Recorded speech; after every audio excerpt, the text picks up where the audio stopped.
wadankii lagu caayay nabigeena naxariis iyo nabadgelyo korkiisa ahaatee oo lagu arkay arrin la yaab leh iyo mucjiso aad u weyn iyo qabriga oo lagu arkay arrin ka weyn arrintaasi. balse marka hore sheergareeya intaan gudagelin faahfaahinta warbixintani cajiibka ah ee lagu arkay dalka Hindiya ee badanaa lagu aflagaadeeyo muslimiinta iyo nabigeena nabadgelyo iyo naxariis korkiisa ahaatee oo dhowaan lagu aflagaadeeyay kadibna ay soo baxday mucjisooyin iyo musiibooyin waaweyn oo horey loo arag. sheergareeya saaxiibayaal oo ku faafiya garuubyada, la wadaaga asxaabtiina oo like dhaha muuqaalka, soo follow gareeya page-keena Somali Social TV adinkoon iloobin in aad subscribe gareysaan YouTube-keena Somali Social TV si aad u heshaan xogaha ugu xiisaha badan,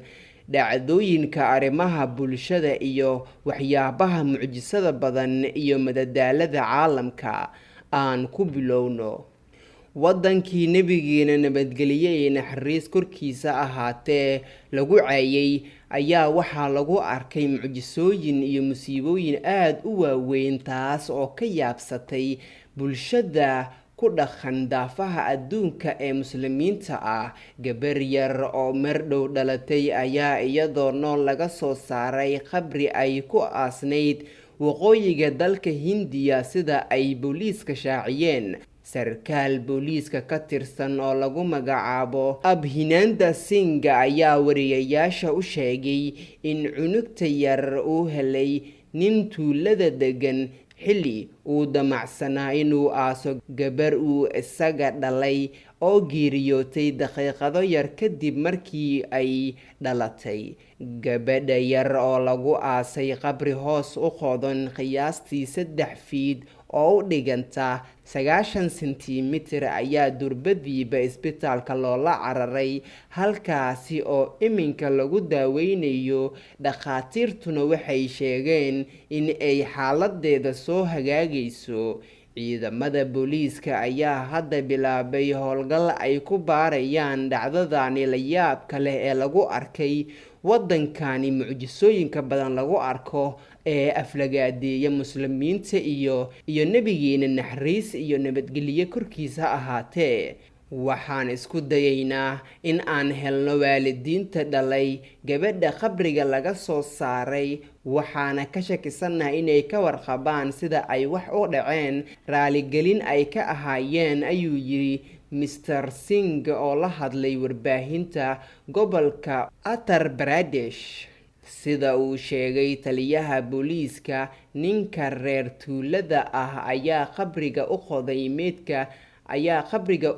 meydka gabadhiisa. sida uu sheegay taliyaha booliiska, ninka reer tuulada ah ayaa qabriga u qoday meydka gabadhiisa qodis lagu wado oo hoos u gaaray ilaa 3 fiid ayuu badiilkoodii ku dhacay ashuun, wayna soo bixiyeen. haddii ay eegaanna waxa ay noqotay gabar da-yar oo halkaasi ku jirta, ayuu yiri Mr. Singh oo warbaahinta sharaxaad u bixinaya. booliiska ayaa markiiba cunugta yar ula cararay isbitaalka waana la daaweeyey, ayuu sii raaciyay hadalkiisa Mr. Singh oo ka mid ah booliiska dalkaasi.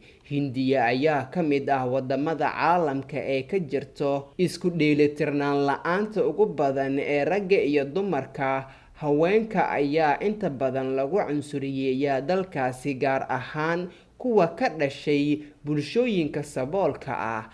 dadka u ololeeya in arrintaasi lasoo afjaro ayaa sheegay in dhaqanka ay bulshooyinka qaarkooda haystaan ee wiilasha lagu doorbidayo uu sabab u noqday in la dilo malaayiin gabdho oo yaryar. inkastoo inta badan gabdhaha aan loo baahnayn uurkooda la iska soo xaaqo iyadoo la adeegsanayo ama lala kaashanayo dhakhaatiirta ku shaqaysata sharci darrada ee ee arrintaasi qabata, haddana weli waxaa jira gabdho badan oo marka ay dhashaan la dilo ama nolosha lagu aaso. Arrintani mucjisada ayaa imaanaysa kadib markii 28 maalin lasoo dhaafay lagu aflagaadeeyay suubanaha nabadgelyo iyo naxariis korkiisa ha ahaatee dalkaasi Hindiya, waxaana soo baxayo mucjisooyin waaweyn oo ku saabsan arrintaasi. Sheergareeya saaxiibayaal oo ku faafiya garuubyada,